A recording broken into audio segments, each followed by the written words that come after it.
Olá meu irmão, olá minha irmã, paz do Senhor Jesus. Eu sou o presbítero André Riso, seja bem-vindo mais uma vez ao canal Valor da Sabedoria, onde nós estamos estudando a revista de escola bíblica do tema Batalha Espiritual. Estamos na lição de número 13, na nossa última lição. Se esse é o seu primeiro acesso, como nós sempre falamos, você vai ter um card, uma barrinha aqui em cima, e se você clicar você vai ter acesso a toda a playlist com todas as aulas anteriores, podendo ali começar desde a lição de número 1, ou caso você já esteja nos seguindo, continuar caso você tenha parado ali em alguma lição. Por isso, eu te peço para que você apoie o nosso canal e também se inscrevendo nele, você vai ficar avisado toda vez que um novo vídeo for colocado, porque o YouTube ele vai notificar você toda vez que um novo estudo for colocado. Aqui embaixo vai ter um botãozinho inscrever-se. Então clica nele, logo depois vai aparecer um sininho, clica em todos, para que então toda vez que um novo vídeo for colocado você seja avisado. 50% das pessoas que assistem os nossos estudos ainda não são inscritos no nosso canal. Por isso eu peço a você, nos apoia, para que a gente possa continuar crescendo e assim o YouTube vai entender que esse é um canal bom, que está em crescimento e ele automaticamente vai distribuir nossos vídeos na sua plataforma, tá direcionando e indicando os vídeos para que outras pessoas também possam assistir, assim também sendo uma forma virtual de evangelização para que outras pessoas possam então ser expostas à palavra do Senhor. Então se inscreve aí, também compartilha, aproveita também você fazendo a sua parte, compartilha para os seus amigos, pessoal da sua igreja, para todo mundo aí.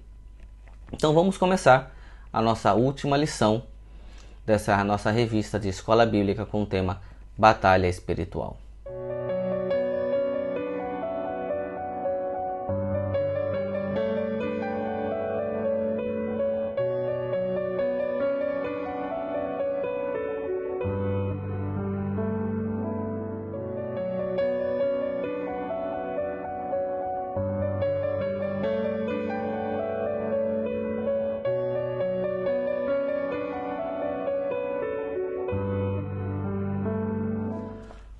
A nossa lição de número 13, ela tem como tema principal orando sem cessar.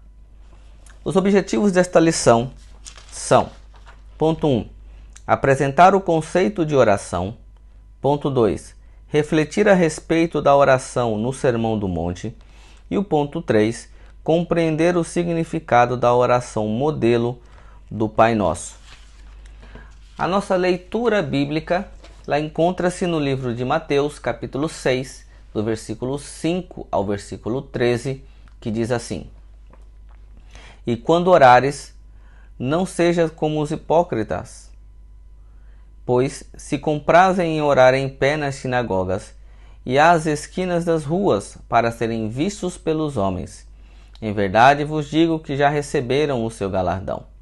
Mas tu, quando orares, entra no teu aposento e, fechando a tua porta, ora a teu pai que vê o que está oculto, e teu pai que vê o que está oculto te recompensará.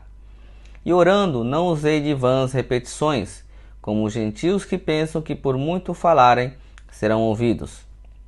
Não vos assemelheis, pois, a eles, porque vosso pai sabe o que vos é necessário antes de vós lhe pedides.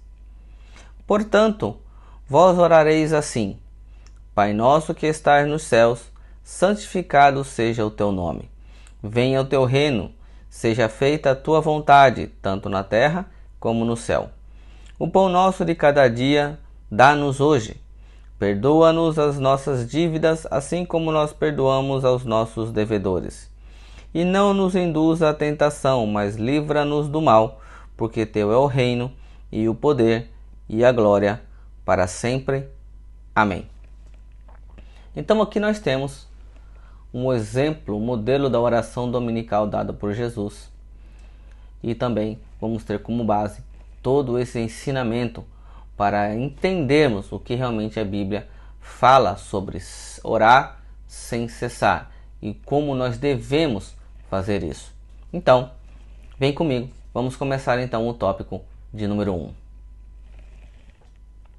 O tópico de número 1 é a oração. O seu primeiro ponto é a definição, que diz: a oração é o ato consciente pelo qual a pessoa dirige-se a Deus para se comunicar com Ele. Não há problema para quem deseja orar em pé, prostrado em terra, de joelhos. A postura física não importa.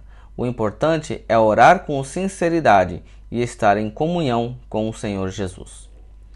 Apesar de muitas pessoas acreditarem que sempre que forem orar é necessário estar de joelhos, isso não é uma verdade bíblica.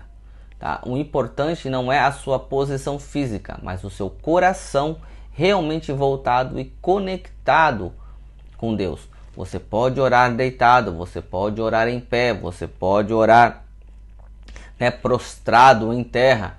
Então há várias formas de se orar, né? O importante é que você entenda a importância da conexão com Deus. É um costume orarmos de joelho, sim, até mesmo nos prostrando diante de Deus em uma figuração de realmente como servos, como pessoas humildes e dependentes de Deus como Senhor. Mas isso não quer dizer que se de repente se você tem um problema nas pernas, se você está debilitado, que você não possa se ajoelhar, que você não possa orar deitado, que você não possa orar em pé ou de alguma outra forma que Deus não vai ouvir. Não, isso não é uma verdade. A posição não importa, desde que você esteja realmente se conectando com Deus através da oração. É uma prática de joelhos, sim, mas qualquer outra forma que você ore, desde que seja sincero em seu coração, Deus também vai te ouvir. O ponto 2 é exemplos bíblicos. A Bíblia mostra a oração desde que nasceram os filhos de Sete, filho de Adão e Eva. Essa prática continuou na vida dos patriarcas do Gênesis, Abraão, Isaque e Jacó. A oração estava presente na vida de Moisés, dos profetas Samuel e Elias e dos reis piedosos como Ezequiel. Então a questão de orar a Deus, de clamar e invocar o nome de Deus é muito mais antigo do que apenas o Novo Testamento. Então desde os tempos antigos, desde quando nasceram os filhos de Sete, se clamava o nome do Senhor. Então a gente vai passar por alguns exemplos bíblicos aqui para mostrar que antigamente também se orava a Deus. Gênesis capítulo 4, versículo 26 diz assim: também a Sete nasceu um filho, a quem deu o nome de Enos. Nessa época começou-se a invocar o nome do Senhor. Então, com certeza, por Adão ter estado na presença de Deus, tanto ele como Eva, é lógico que mesmo porque eles foram, mesmo estando expulsos do paraíso da presença de Deus, eles tinham ainda o conhecimento de que Deus existia e de quem era Deus. E com certeza eles passaram para os seus filhos, tanto que você vê que antes de Sete, na época de Caim e Abel, eles já ofereciam ofertas a Deus, ofereciam sacrifício ali a Deus, com Caim oferecendo os frutos da terra e Abel oferecendo uma ovelha, um carneiro ali, que por ser ele um pastor de rebanho.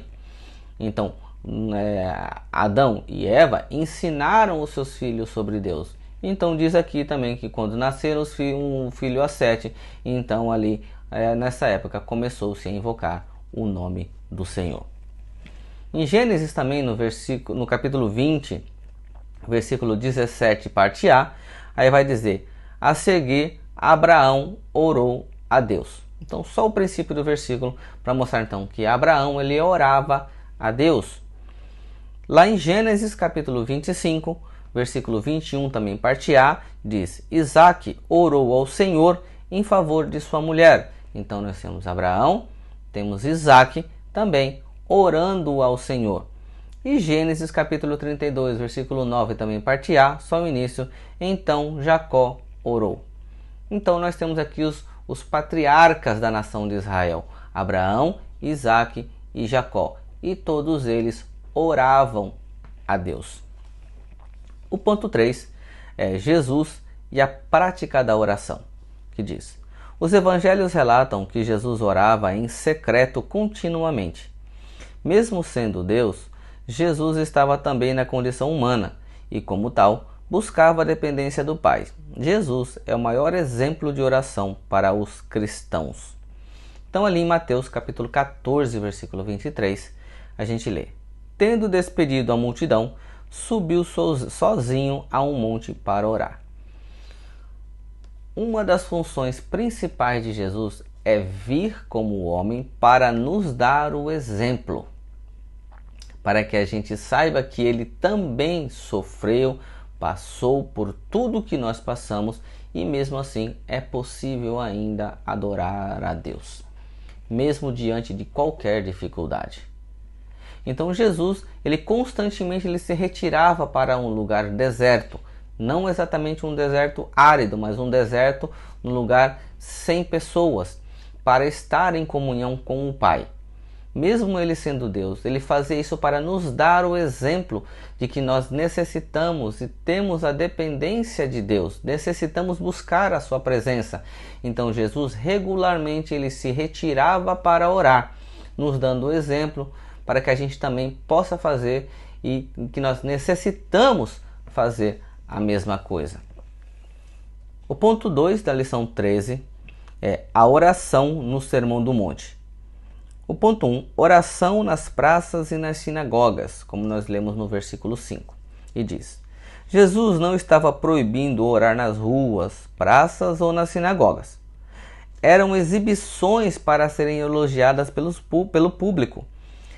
São essas práticas exibicionistas que Jesus proibiu aos seus discípulos, e não as orações em público ou nas igrejas.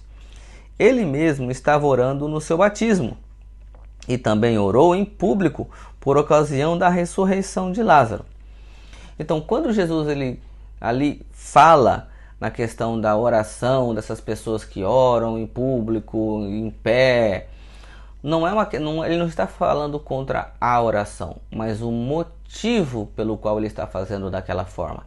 Para que os outros vejam, ele quer orar alto, né? Para que todo mundo veja que ele sabe orar, que ele está falando com Deus. É uma atitude exibicionista. Não é um interesse de se conectar com Deus, mas para mostrar uma espiritualidade que na verdade não existe.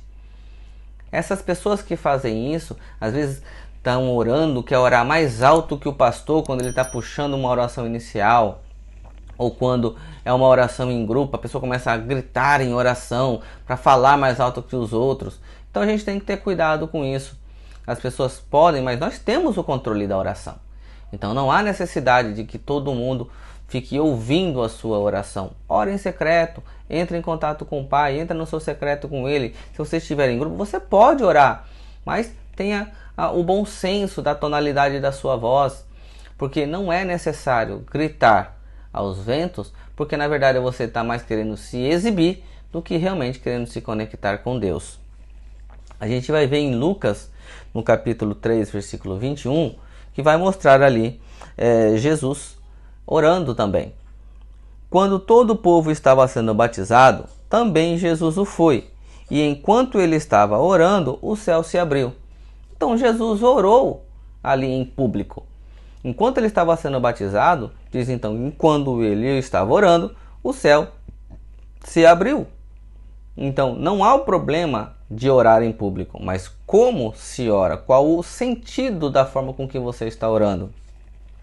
Em João capítulo 14, versículo 41, também diz: então tiraram a pedra. Jesus olhou para cima e disse: Pai, eu te agradeço porque me ouviste. Então ali na passagem onde o Senhor Jesus chega para ressuscitar a Lázaro, ele também estava em público e no meio de muitas pessoas. E diz que ele olha para cima e ora ao Pai. Então todos ali viram Jesus orando. Agora, a intenção é o fato principal da sua oração. Você está orando para realmente falar com o Pai ou para que as outras pessoas pensem que você tem uma espiritualidade que de repente você não tem? Então Jesus aqui ele não fala para que você não ore na igreja, que você não ore em lugares públicos ou em pé ou em qualquer posição que seja. O que ele está querendo dizer é qual é o verdadeiro motivo da sua oração. Você realmente está buscando se conectar com Deus? E entendendo que a todo tempo nós temos o controle do nosso senso, da nossa voz, do nosso comportamento.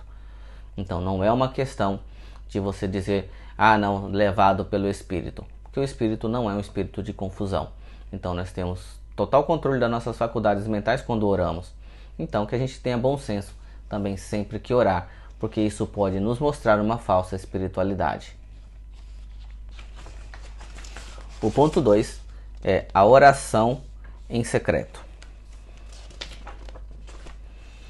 Jesus proíbe a ostentação e a hipocrisia. Não há como alguém se mostrar estando no próprio aposento, sozinho em oração, onde ninguém está vendo. Deus, que é onisciente e onipresente e conhece o nosso coração, nos recompensa. A oração no lugar secreto, sem a comunhão com Deus, tampouco tem a aprovação do Senhor. Se nós lermos ali no livro de Filipenses, capítulo 4, versículo 6, nós encontramos: não andem ansiosos por coisa alguma, mas em tudo, pela oração e súplicas, e com ação de graças, apresentem seu pedido a Deus. Então aqui lá em Filipenses, Paulo está escrevendo qual é o sentido da nossa oração. Ele primeiro diz que a gente não tem que andar ansioso, mas pela oração e súplicas, com ação de graças, ou seja, com um coração agradecido, apresentemos os nossos pedidos a Deus. Porque também tanto importa você entrar num lugar secreto, mas o seu coração não está conectado com Deus. Aqui porque, como a gente leu aqui no tópico 2, na oração em secreto, então, quando nós estamos sozinhos, não tem ninguém para a gente mostrar a nossa espiritualidade. Não tem ninguém para que a gente possa florear o que nós não somos. Não adianta você gritar, não adianta você pular, não adianta você ficar esperneando na hora que grita, porque ninguém vai estar olhando. Então ali no seu quarto, você entra no seu secreto e é ali onde você vai ter uma comunhão com Deus. Não que isso não possa ser feito em público, como nós já lemos, mas ali no secreto também tanto importa. Se você estiver ali e também não tiver o seu coração voltado para Deus, tanto em público como em secreto, a sua oração não chega ao Senhor. Ponto 3. As vãs repetições. Há religiosos que levam horas orando e repetindo palavras sagradas, pois acreditam que isso aumenta o seu crédito no céu. A eficácia da oração não está na sua extensão nem nas repetições das palavras, pois oração é comunhão com Deus. O que nós normalmente ensinamos que orar é falar com Deus, e basicamente é isso mesmo. Às vezes quando você tem algum problema, quando você está passando por alguma coisa, ou até mesmo em momentos de alegria, o que você quer? Você pega alguém e conversa com aquela pessoa e abre o seu coração. Você fala dos seus problemas, você fala pelo que você está passando, ou as bênçãos que você recebeu, conta com alegria tudo o que está acontecendo, um novo trabalho, uma formação acadêmica, ou uma coisa boa que aconteceu na sua família, você conta para alguém. E é exatamente isso que Deus quer também com você, que você o tenha como um confidente. E muitas das vezes é muito melhor você falar com Deus, porque ali você tem certeza que Ele não vai sair contando para ninguém os seus problemas. Muito pelo contrário, Ele vai ajudar você a resolver os seus problemas. Então, orar a Deus é conversar com Deus, é ter essa comunhão, essa amizade, né, que você vai ter com Ele, porque Ele é o único que pode resolver. E se você está alegre, Ele também vai se alegrar, porque foi Ele quem te deu a bênção. Ele gostaria que você retornasse e agradecesse a Ele pelo que Ele fez por você. Tem te guardado, tem te dado tantas bênçãos. Ou seja, um coração agradecido, voltando a Deus, né, também com muita alegria, e mostrar a Ele que você é grato por aquilo que Ele tem feito por você. Aqui no livro de 1 Reis, capítulo 18, versículo 26, a gente vai encontrar: então pegaram o novilho que lhe foi dado e o prepararam, e clamaram pelo nome de Baal, desde a manhã até o meio-dia. Ó Baal, responde-nos. Então aqui eles passavam o dia falando a mesma coisa. Ó Baal, responde-nos. Ó Baal, responde-nos. Ó Baal, responde-nos. A gente sabe que infelizmente existem religiões que pregam e usam um certo objeto para ficarem repetindo orações escritas como se aquilo como se aquilo chegasse a Deus. E infelizmente isso não é uma verdade, não chega. A Bíblia chama isso de vãs repetições, ou seja, repetições inúteis. Não adianta você ficar, que nem nós temos aqui o Pai Nosso dentro da Bíblia, não adianta você repetir 10 vezes o Pai Nosso. Você não está conversando com Deus. Você está repetindo algo escrito várias vezes, pensando que isso vai chegar ao céu. Não chega, porque a sua oração não tem sentido. Porque você não está entendendo o que você está falando. Você não está colocando o seu coração nessa conversa. Porque na verdade não é uma conversa com Deus. Você já imaginou você pegar alguém para conversar e aquela pessoa passa 1 hora falando a mesma coisa? Repetindo a mesma palavra? Não é um diálogo. Não é uma conversa. Aquilo se torna inútil. Porque não há uma comunicação entre vocês dois. Então o que a Bíblia está dizendo é exatamente isso. Isso são vãs repetições. Não adianta. Deus não recebe. Deus não ouve. O que Ele quer é conversar com você. Ele quer ouvir o que você tem para falar. E Ele responde também. Se você está passando por necessidades e está triste, conversa com Ele. Se você está alegre, Ele também quer que você converse com Ele. É uma comunhão. É uma via de 2 mãos. Você fala com Ele, Ele fala com você. Você entrega seu coração para Ele, Ele entrega bênçãos para você. Isso é oração. E aqui também no livro de Atos, capítulo 19, versículo 34, você encontra: mas quando ficaram sabendo que ele era judeu, todos gritaram a uma só voz durante cerca de 2 horas: grande é a Ártemis dos Efésios. Então você vê um outro exemplo aqui.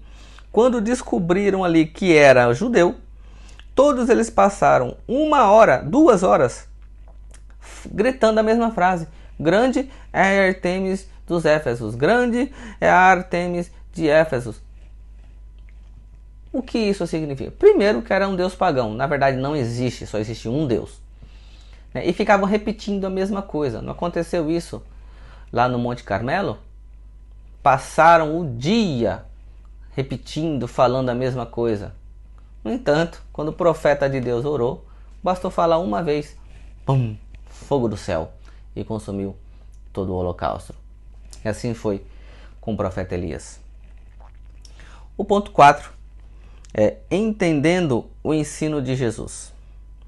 O mestre não está condenando a oração longa ou repetitiva, mas as vãs repetições. O próprio Jesus repetiu as mesmas palavras 3 vezes na oração.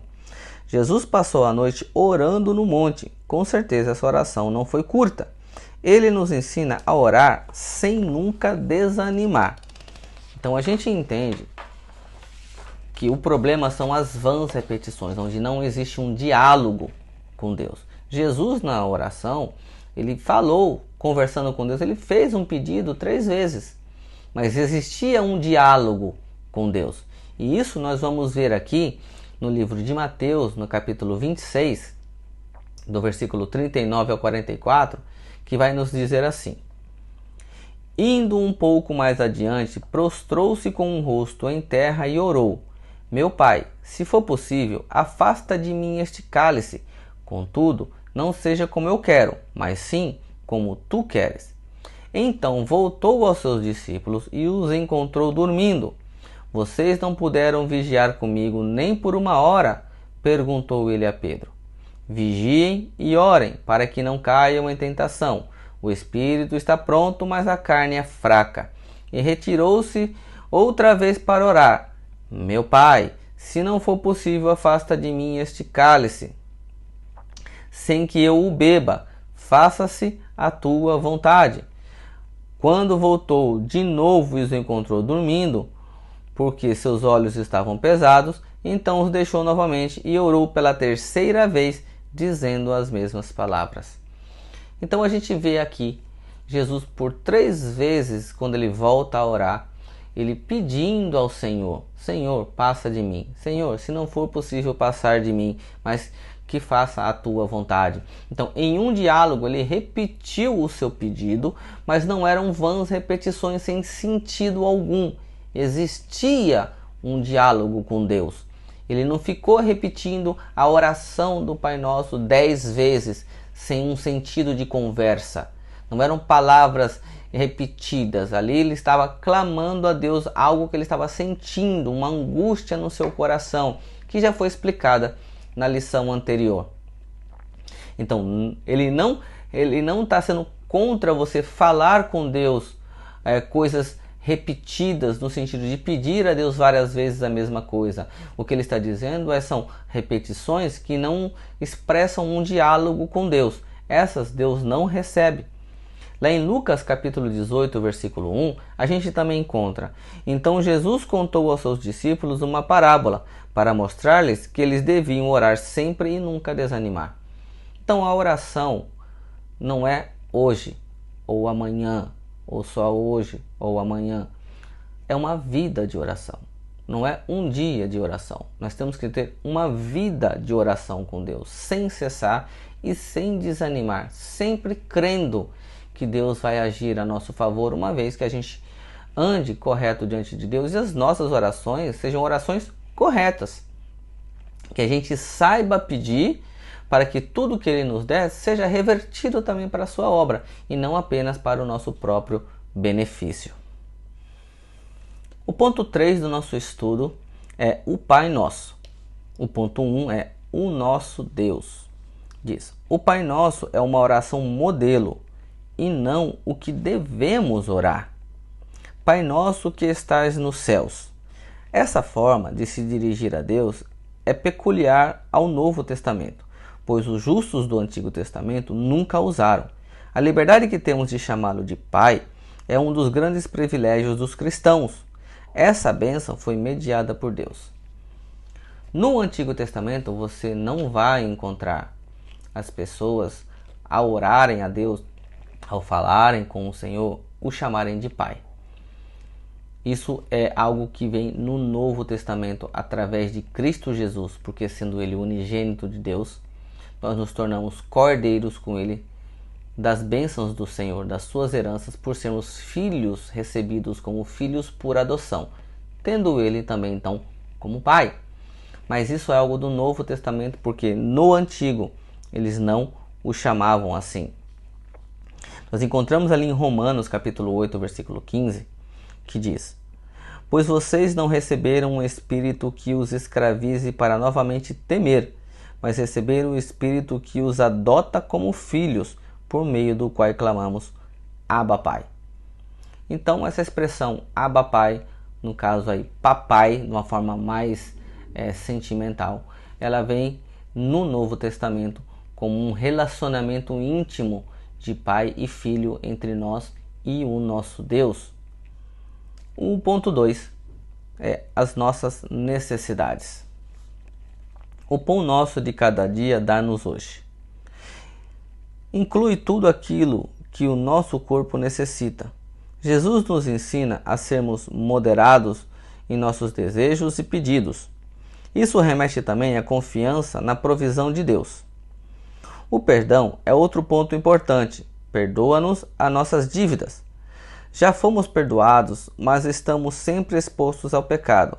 Todavia, precisamos também perdoar aos que nos fazem o mal. Então, nesta oração, modelo que Jesus nos deu, Ele nos ensina também que quando dizemos o pão nosso de cada dia dai-nos hoje, é nós crermos na promessa de Deus de que todos os dias Ele proverá o que nós necessitamos. Tanto que Ele diz que a gente não deve se preocupar com o dia de amanhã, porque Deus sabe de todas as coisas que nós necessitamos. Nós encontramos ali em Provérbios 30, versos 8 e 9, que diz: mantém longe de mim a falsidade e a mentira, não me des nem pobreza, nem riqueza, dá-me apenas o alimento necessário. Senão, tendo demais, eu te negaria e te deixaria e diria: quem é o Senhor? Se eu ficasse pobre, poderia vir a roubar, desonrando assim o nome do meu Deus. Olha que palavra linda esta aqui. Porque muitas das vezes as pessoas querem ser ricas, mas Deus não permite, porque a riqueza é um dom de Deus. Só que Deus não permite por quê? Porque vai acontecer exatamente o que está escrito aqui.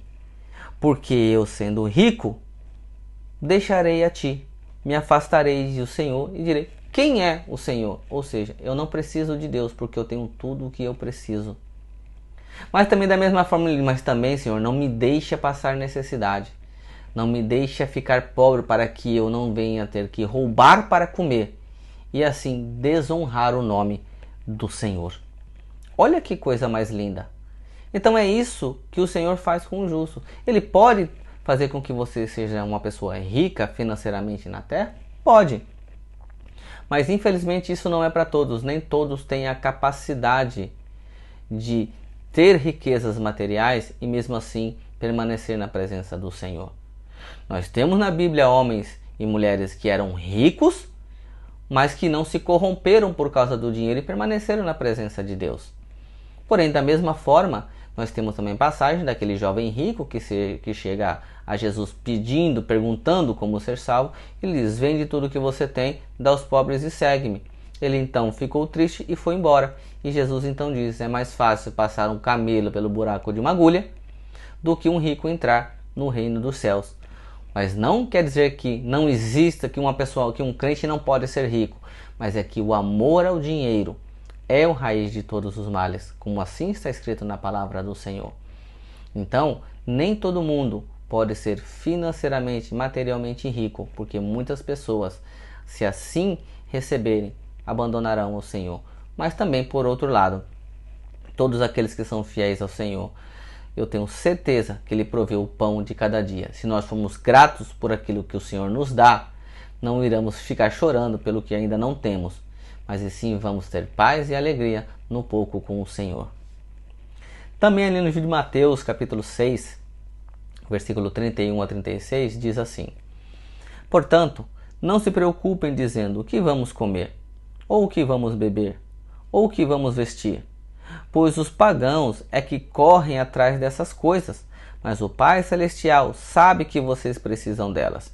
Busquem, pois, em primeiro lugar o reino de Deus e a sua justiça, e todas essas coisas lhes serão acrescentadas. Essa passagem é muito conhecida no meio evangélico. E o Senhor dizendo: olha, não se preocupe com o que você tem que comer, com o que você tem que beber, com o que você tem que vestir, porque Deus sabe que você precisa dessas coisas. O seu Deus sabe que você precisa dessas coisas. E Ele te dá um conselho: olha, busque primeiro o reino dos céus e a sua justiça, ou seja, busque viver na presença de Deus, fazendo o que é certo, praticando boas obras, sendo justo. E essas coisas o Senhor vai prover na sua vida. Ele vai prover elas na sua vida diariamente. Por isso, na oração: Senhor, dá-nos o pão de cada dia. Ou seja, prover as nossas necessidades diárias. E assim o Senhor procede, uma vez que você entende e confia na providência de Deus, entendendo que não vem de você, tudo provém do Senhor. Então confia nele, descansa o seu coração, o demais Ele fará. Também ali em 1 João, capítulo 1, versículo 8 e 9, nós falamos um pouco agora sobre essa outra parte desse tópico, que é sobre o perdão. Está escrito ali: se afirmarmos que estamos sem pecado, enganamo-nos a nós mesmos e a verdade não está em nós. Se confessarmos os nossos pecados, Ele é fiel e justo para perdoar os nossos pecados e nos purificar de toda injustiça. Então, quando ali dizemos: Senhor, perdoa os nossos pecados, assim como perdoamos aquele que nos tem ofendido. Então, em primeira parte aquele que diz que não tem pecado, já está pecando, porque está mentindo. Porque todos somos pecadores. Enquanto estivermos nesta carne, a gente vai continuar errando. Agora, a diferença é que um cristão, ele é um pecador arrependido. Quando ele peca, automaticamente o Espírito Santo avisa, ele sente que fez algo errado. Então ele pratica o que está escrito em Provérbios 28, 13. Todo aquele que confessa e deixa, alcança misericórdia. Essa é a parte B desse versículo. Porém, não podemos deixar de frisar também que existe a parte A. O início desse versículo diz assim: mas aquele que esconde a sua transgressão, ou aquele que esconde o seu pecado, nunca prosperará. Então é necessário que quando a gente erre, que quando o Espírito Santo toque em nós, no nosso espírito, informando que a gente fez algo errado, que a gente abandone. Uma frase que eu gosto de dizer é que desde que eu conheci a Cristo, nunca mais pequei em paz. Por quê? Porque toda vez que eu erro, o Espírito Santo de Deus me avisa. Então eu tenho a possibilidade de me arrepender, confesso a Deus o meu pecado, abandono ele e automaticamente o Senhor me concede misericórdia para a minha salvação. Aqui então também em Mateus, no capítulo 18, no versículo 32 a 35, diz assim: Então o Senhor chamou o servo e disse: Servo mau, cancelei todas as suas dívidas porque você me implorou. Você não devia ter tido misericórdia do seu conservo, como eu tive de você? Irado, seu senhor entregou-o aos torturadores, até que pagasse tudo o que devia. Assim também lhes fará meu Pai Celestial, se cada um de vocês não perdoares de coração a seu irmão. Aqui Jesus está contando uma parábola de um rapaz que tinha uma dívida muito grande com o seu senhor, com o seu rei, e ele não podia pagar porque era muito alto. E então o rei chama ele na sua presença e ele pede perdão, ele pede tempo para pagar porque ele não tinha condições. E aí então o seu senhor perdoa toda a sua dívida, uma dívida que ele não podia pagar. Vamos dizer que ele devia aí 10 milhões de francos, 10 milhões de reais, ou um valor extremamente alto onde uma vida de trabalho comum não conseguiria pagar. Porém, quando ele sai na rua, ele encontra uma pessoa que lhe deve 10 reais, 10 francos. E aí ele pega essa pessoa e entrega a ele na justiça. Esse homem é preso porque ele não aceita. Então esse homem também pede misericórdia a ele, pede tempo a ele para poder pagar, mas ele não quer saber, ele não perdoa e manda esse homem para a prisão. Porém, haviam pessoas do rei que estavam vendo a situação, contam e o rei chama ele e fala: você não devia ter perdoado ao seu conservo assim como eu te perdoei? Então ele pega e manda ele para a prisão para ser torturado. E Jesus dizendo: olha, assim o meu Pai que está nos céus também fará com vocês, se vocês não perdoarem a seus irmãos as suas falhas. E isso é extremamente importante e é muito sério, irmãos. Porque nós fomos perdoados de um pecado, de um preço que nós não poderíamos pagar e que por conta deles nós já estávamos condenados. É isso que Jesus está querendo dizer com essa parábola. Nós tínhamos um preço a pagar com Deus que nunca iríamos pagar. Não teríamos como pagar o preço dos nossos pecados. Porém, Ele nos perdoou. Porém, Ele foi misericordioso comigo e com você e perdoou você de todos os seus pecados, para que você pudesse andar livre e ser salvo. E aí você encontra o seu irmão professa uma palavra ruim contra você, pisa no seu pé, né? Faz algo que não te agrada e você guarda rancor, não perdoa o seu irmão por uma coisa pequena que ele fez contra você, porque qualquer coisa que o seu irmão faça contra você é pequeno pelo que você tinha feito contra Deus. Porém o Senhor foi misericórdia o suficiente para perdoar você de uma dívida que você não poderia pagar. E Ele vai entrar em juízo com você e falar: você também não poderia ter perdoado o seu irmão, que fez algo menor do que você tinha feito para mim? Então é isso que Jesus está dizendo aqui. Se você quer ser perdoado por Deus, você tem que perdoar o seu irmão.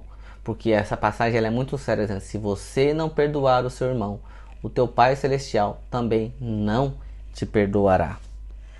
A gente vai encontrar aqui no ponto 3, que é o livramento dos perigos, que diz: essa petição, não nos induza à tentação, mas livra-nos do mal, se refere aos perigos diários a que estamos expostos no mundo sedutor e corrompido. Deus não tenta as criaturas humanas, mas devemos pedir a Deus que não permita que voluntariamente venhamos a nos deparar com uma tentação. Lá no livro de Tiago, capítulo 1, versículo 13, a gente encontra assim: quando alguém for tentado, jamais deverá dizer: estou sendo tentado por Deus, pois Deus não pode ser tentado pelo mal e a ninguém tenta. Nós temos que entender que toda a tentação é pela concupiscência dos nossos olhos, da nossa carne ou da soberba da vida. Do que reclama o homem, senão dos seus próprios pecados? Então Deus, ele não tenta ninguém, ele não induz ninguém a pecar. É isso que essa palavra está dizendo. O Senhor, ele não pode ser tentado, da mesma forma que ele também não tenta ninguém, no sentido de fazer com que essa pessoa seja induzida a errar. O Senhor, como nós já estudamos em lições passadas, ele leva o homem a provas, ele põe o homem em provações, porém não no sentido de que ele possa praticar o mal. Então o Senhor não pode ser tentado e a ninguém tenta, porque nós somos tentados na nossa própria vontade carnal. O inimigo, ele sabe aonde é o seu ponto fraco e ele vai atingir aí, ele vai tentar você nesses pontos fracos para que você possa se desviar da presença do Senhor.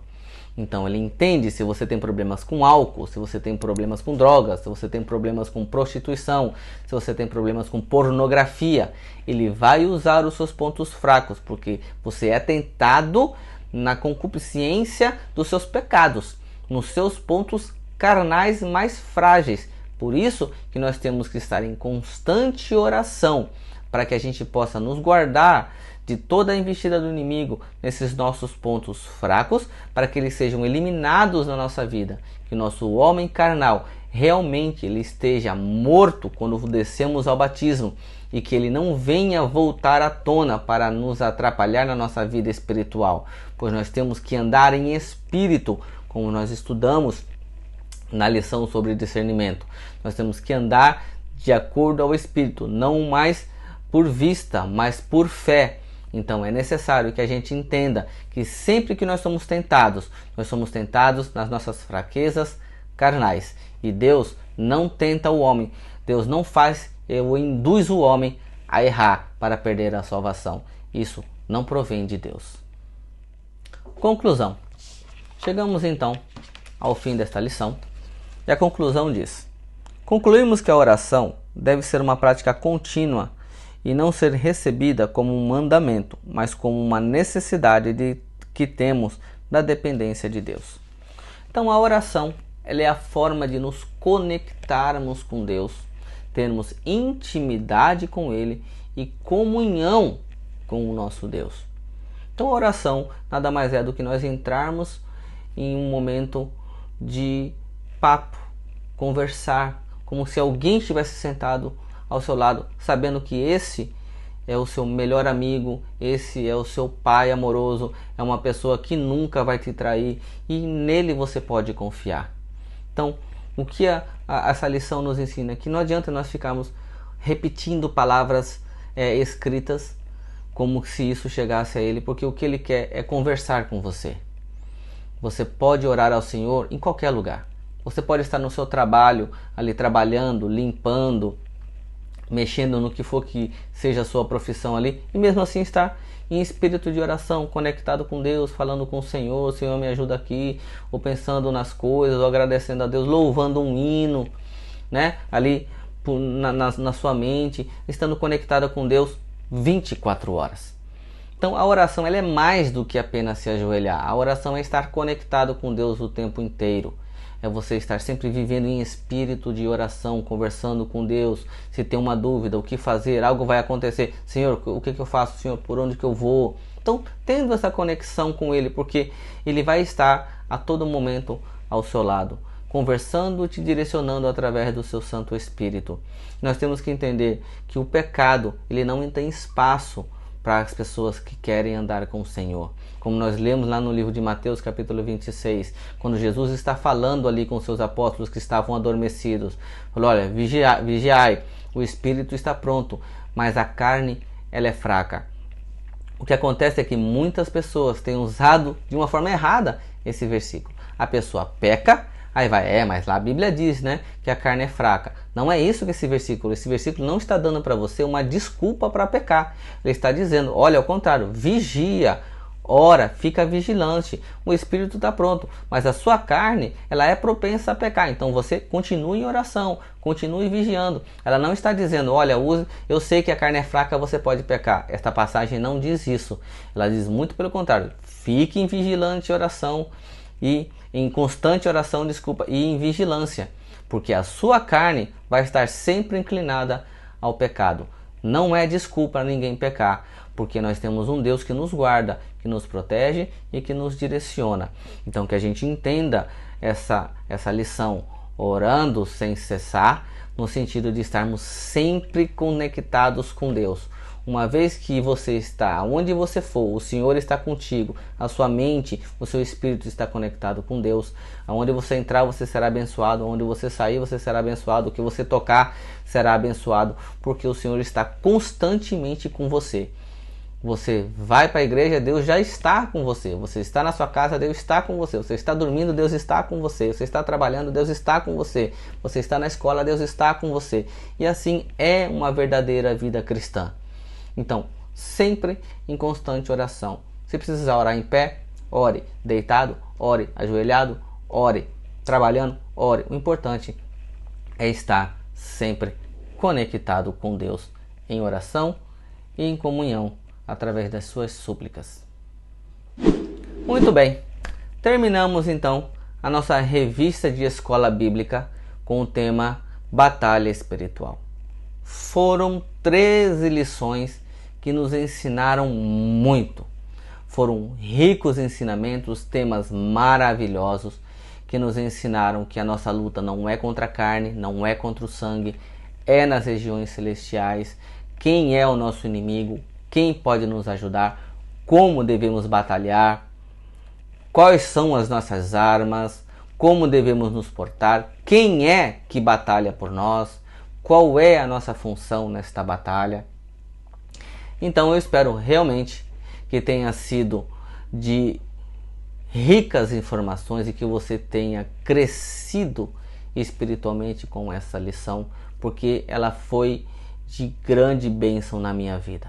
Eu aprendi cada semana com cada lição e eu sei que se você também abriu o seu coração e você procurou entender cada versículo, me seguiu ali lendo cada versículo, cada tópico, cada tema, com certeza o Senhor falou com você, entendendo que o principal objetivo é nós pararmos de pecar.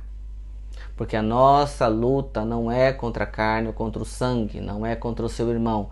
A nossa luta é aqui, é na nossa mente, é no nosso coração, nas nossas vontades. Tudo que o inimigo tenta fazer contra as nossas vidas, ele tenta fazer através tentando nos levar, nos induzir a pecar e a sair do caminhos do Senhor. Então a palavra nos diz, por isso nos chama a ter discernimento, a palavra nos chama a sempre estar orando sem parar, a palavra de Deus nos chama a realmente entender que a nossa luta não é contra o seu irmão físico, mas assim contra as influências do inimigo que cercam as suas vidas, sabendo que o inimigo está sempre ao nosso derredor, tentando e esperando uma oportunidade, sabendo entender o que provém de Deus, o que não provém de Deus, fazer o que é certo diante da presença do Senhor, estar em comunhão com Deus a todo tempo. Então esta lição ela nos ensinou muitas coisas. Usarmos a armadura espiritual, o que é de defesa, o que é de ataque, não é isso? Então nós temos que entender que não adianta a gente ficar gritando aos quatro ventos, repreendendo, sai daqui, vai para lá, se nós na nossa vida não fecharmos a janela do pecado, que dá ao diabo a oportunidade de trabalhar nas nossas vidas. Então a nossa luta é contra o nosso velho homem. A nossa luta espiritual é estar em constante oração, diminuirmos a nossa carne, aumentarmos o nosso espírito, para que a gente pare de viver pelas vontades da carne e comece a entender qual é a vontade de Deus através da conexão com o nosso espírito, crescendo em espiritualidade, amadurecendo na palavra do Senhor e entendendo a vontade de Deus para a nossa vida.